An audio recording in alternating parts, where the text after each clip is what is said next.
Hi மக்களே, வணக்கம். சிறகடிக்க ஆசை எபிசோட்ல நம்ம முத்து மீனாவும் ரவி கிட்ட நம்பர் வாங்கி நீத்து கிட்ட பேச வர வைக்கிறாங்க. நீத்தும் வராங்க. என்ன நீத்து, நீ சொல்றதே புரிஞ்சுக்க மாட்டியா? எதுக்கு தேவையில்லாம சுதி ரவி வாழ்க்கையில தலையிடுற? அவனை போய் லவ் பண்றேன்னு சொல்றேன். இதெல்லாம் காமெடியா இல்லை அப்படின்றாங்க. இதுல என்னங்க காமெடியா இருக்கு? எனக்கு வந்து ரவியோட நல்ல குணமும் பண்பும் பிடிச்சிருக்கு.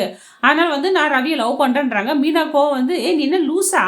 மூளையெல்லாம் கழட்டி வச்சுட்டியா? அவங்க 2 பேரும் லவ் பண்ணி கல்யாணம் பண்ணிக்கினவங்க, குடும்பம் நடத்திட்டு இருக்காங்க, புருஷன் பொண்டாட்டி. அவனை போய் நீ லவ் பண்றேன்னு சொல்ற, இதெல்லாம் உனக்கே நியாயமா இருக்கான்னு கேக்குறாங்க. நீங்க என்னன்னா சொல்லுங்க. ரவி வந்து என்ன லவ் பண்றாரு, இல்ல கல்யாணம் பண்ணிக்க, அதை பத்தி எனக்கு கவலை இல்லை. ஆனா நான் ரவியை லவ் பண்றேன்னு சொல்றாங்க. தேவையில்லாம நீ சுத்தியோட வாழ்க்கையில விளையாட்ட நீத்தும் இதெல்லாம் நல்லது இல்ல. நான் இதெல்லாம் பார்த்துட்டு சும்மா இருக்க மாட்டேன்னு சொல்லிட்டு மீனா சொல்றாங்க. முத்து வந்து ரொம்ப பொறுமையா பேசுறாரு. அம்மா நீத்து வந்து, நீ பெரிய பிசினஸ் மேன், உனக்கு வந்து 30-40 ஓட்டல் 100 ஓட்டல் கூட இருக்கணும், நீ பெரிய பணக்கார வீட்டு போன, உன்னோட ஸ்டேட்டஸ்க்கு நீ நல்ல அழகான படிச்ச பையனா ஆன்லைன்ல தட்டினா உன் வாசல வந்து நிப்பாங்க. தேவையில்லாம எதுக்கு ஒருத்தர் வாழ்க்கை கெடுக்கிற? அன்புன்னு என்ன தெரியுமா? ஃப்ரெண்ட்ஷிப்னா என்ன தெரியுமா? நீ ஒரு ஃப்ரெண்ட்ஷிப்பை கொச்சப்படுத்துற. என் தம்பி வந்து உங்ககிட்ட எவ்வளவு ஒரு நல்ல ஃப்ரெண்ட்ஷிப்பா நல்ல ஃப்ரெண்டா உன்னை பத்தி பேசுவான் தெரியுமா? நீ அப்படித்தானே இருந்த. ஏன் நம்ம பழகுறோன்னு உனக்கு ஃப்ரெண்டு தானே, இப்பயே அப்படி ஆச்சு அப்படின்றாங்க. உடனே மீனா சொல்றாங்க, ஏன் ஸ்ருதி வந்து ஹோட்டல் ஆரம்பிச்சாங்களே, அது அவங்களோட பிஸ்னஸ், அதுக்கு இதுக்குன்னு இருக்கு, அவங்கள பழி வாங்குறத நீ பண்றேன்னு கேட்குறாங்க. நீத்து வந்து அதெல்லாம் ஒன்றும் இல்லை, கொஞ்சம் நெக்கில் தெனாவட்டல, ஆமாம் அது மாதிரி தான் அப்படின்னு சொல்ற மாதிரி நெக்கில் பார்க்குறாங்க. மீனாக்கு புரிஞ்சு போச்சு. சரி எதனா எப்படியோ போ, அது பிஸ்னஸ் ரீதியாக இருக்கு. உனக்கு அவளுக்கு ஒரு ஹோட்டலுக்கு உனக்கு 30 ஹோட்டல் இருக்கு.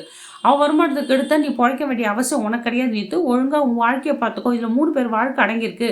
ரவி வாழ்க்கை, ஸ்ருதி வாழ்க்கை, உன்னோட வாழ்க்கை. தேவையில்லாமல் அவங்க வாழ்க்கையில் உள்ள புகுந்து பிரச்சனை ஏற்படுத்தாத. ஆமாம் சொல்லிட்டு அப்புறம் நாங்கள் பார்த்தோன்னு சும்மா இருக்க மாட்டோன்றாங்க.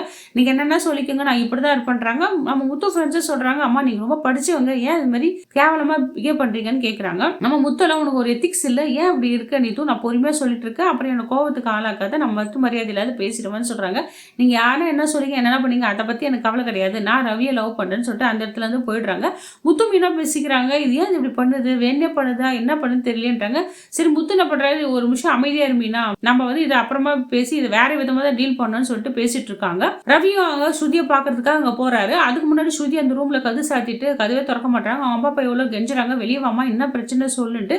தயவு செஞ்சு யாரும் என்கிட்ட பேசாதீங்கன்றாங்க. ஸ்ருதியோட அப்பா என்னன்றாரு, நீ வீட்டுக்கு போய் அங்க என்ன பிரச்சனை நடக்கும், அந்த குடும்பத்துல நம்ம பொண்ணு ஏதோ பண்ணிருக்காங்கன்னு சொல்றாங்க. ஸ்ருதியோட அம்மாவும் ரொம்ப கோவமா அந்த வீட்டுக்கு போறாங்க. ஒரு பக்கம் சிந்தாமணி விஜயா பிரெயின் வாஷ் பண்ணிட்டு மனோஜ் ஆபீஸுக்கு கூட்டு வராங்க. கூட்டு வந்து கூட ஃபினான்ஷியலாக வராரு. இப்போதைக்கு நீங்கள் எந்த இன்ட்ரெஸ்ட்டும் கொடுக்க வேணாம், அசல் கூட மெதுவாக கொடுத்தா போதும் அப்படின்னு சொல்கிறாங்க. இதை கேட்ட மனோஜ் வந்து, சார் எப்படி சார் திடீர்னு இப்படி சொல்கிறீங்க, ரொம்ப தேங்க்ஸ் சார், நானும் பயந்துட்டே இருந்தேன் அப்படின்றாங்க. அதை பற்றிலாம் கவலைப்படாதீங்க, எல்லாம் சிந்தாமணி தான் ரெக்கமெண்ட் பண்ணுறாங்கன்னா உடனே சிந்தாமணிக்கு தேங்க்ஸ் பண்ணுறாங்க நம்ம விஜயாவும் மனோஜும்.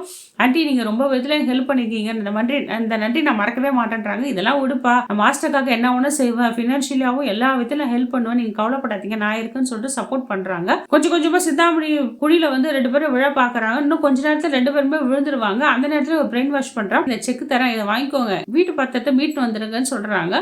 உடனே மனோஜ்ன்றாங்க, எனக்கு வந்து ஆரம்பத்துல எனக்கு அம்மாவுக்கும் இந்த டீலிங்க்கு ஓகே தான், ஆனா எங்க அப்பா தான் அப்படின்றாங்க. எங்க அப்பா ஓகே தான், இந்த படிக்காத முத்து இருக்கான்ல, அவன் பேச்சு கேட்டு தான் எங்க அப்பா ஆடுறாரு அப்படின்னு சொல்றாங்க. நான் எவ்வளவு படிச்சு இருக்கேன், ஆனா என் பேச்சு யாரும் கேட்க மாட்டாங்கன்னு சொல்லிட்டு தனத்தானே பெருமைப்படுத்திட்டு இருக்கான் இந்த மனோஜ். உடனே ஃபினான்ஷியலும் எனக்கும் ஃபினான்ஷியல் ரீதியால வந்து சிந்தாமணி நிறைய ஹெல்ப் பண்ணியிருக்காங்க, அவங்க மூச்சுக்காக தான் உங்களுக்கே நான் ஹெல்ப் பண்ணியிருக்கேன், அவங்க கொடுக்க நம்பிக்கை தான், அவங்க தான் எனக்கு சப்போர்ட் பண்றாங்க, உங்களுக்கு ஹெல்ப் பண்ணுங்கன்னு சொல்றாங்க. இதை கேட்டு நான் 2 பேருக்கும் ரொம்ப தேங்க் பண்ணிக்கிறேன்னு சொல்லிட்டு விஜயாவும் நம்ம வீணா போன மனோஜ்னு சொல்றான். நீங்க தயவு செஞ்சு பத்திரத்தை மீட்டு ஃபினான்ஷியல் கொடுத்துருங்க, பத்திரமா இருக்கும். நீங்க வந்து மாசம் மாசம் எதுக்கு வட்டி கட்டி அவதிப்படுறீங்க, வட்டி அதிகமாகல பேங்க் வட்டின்னு சொல்லிட்டு என்னென்னவோ பேசுறாங்க. எப்போ பணம் திருப்பி தரீங்க அப்போ கொடுத்துட்டு பத்திரம் வாங்கிக்கோங்கன்னு சொல்லிடுறாங்க. இதை கேட்ட விஜய் வந்து ரொம்ப தேங்க்ஸ்ன்றாங்க. தேங்க்ஸ்லாம் இருக்கட்டும் மாஸ்டர் அப்படின்னு சொல்லிட்டு இருக்காங்க.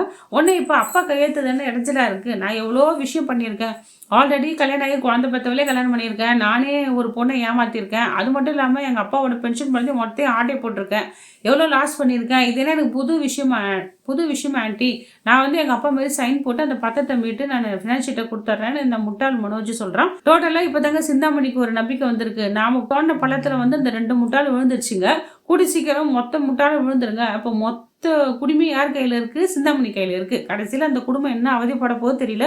ஒரு பக்கம் இந்த மனோஜ் வாழ்க்கை எப்படி இருக்கு, இன்னொரு பக்கம் இந்த ரவி வாழ்க்கை இருக்கு. இதெல்லாம் எப்படி மீட்டு ஒரு நல்ல குடும்பத்துக்கு ஒரு நல்லது செய்ய போறாரு தெரியல. முத்து மீனாவும் அவங்க என்னென்ன பண்ண போறாங்க தெரியல. பத்தாவதுக்கு இது வேற இந்த கூத்தெல்லாம் பண்ணி வச்சிருக்கு. ஒரு பக்கம் நம்ம ரோகிணி பாக்குறதுக்கு அவங்க மூத்தார் பொண்டாட்டியும் வராங்க. கிருஷ்ணகிட்ட அன்பா பேசுறாங்க. அவங்க அம்மா வந்து சத்தம் போடுறாங்க, இதெல்லாம் உன் வேலையா? எதுதான் எனக்கு கேட்டு செய்யற எல்லாமே நீ கேட்காம செய்யற விஷயம் எந்த நிலைமை கொண்டு வந்து பாத்தியான்றாங்க. அவங்க அம்மா, நீ சும்மா பேசாத கல்யாணி, எல்லாமே உன் வாழ்க்கைக்காக தான். இப்போ நீ பணம் ரொம்ப கஷ்டப்படுற, எங்கெங்கயோ கடன் வாங்குற, எனக்கு அதெல்லாம் பார்த்துன்னு கஷ்டமா இருக்கு. அவங்க செய்யட்டுமே, உன்னை எவ்வளவு ஏமாத்தினாங்க, அந்த வீட்டுல வாழ விடாம என்னென்ன பண்ணாங்க, அவங்க எல்லாம் உனக்கு செஞ்சுதான் ஆகணும். நான் அதுதான் நான் பிளான் பண்ணி வர வச்சேன்னு சொல்லிட்டு அவங்க அம்மாவும் சொல்றா ரோகிணி அம்மா. போல பல விஷயம் நடக்குதுங்க சிறுகடிக்க ஆசை எபிசோட்ல. அடுத்த வர வீடியோ என்ன நடக்குது பார்க்கலாம். இந்த வீடியோ உங்களுக்கு பிடிச்சிருந்தா லைக் அண்ட் ஷேர் கமெண்ட் பண்ணுங்க. நன்றி, வணக்கம்.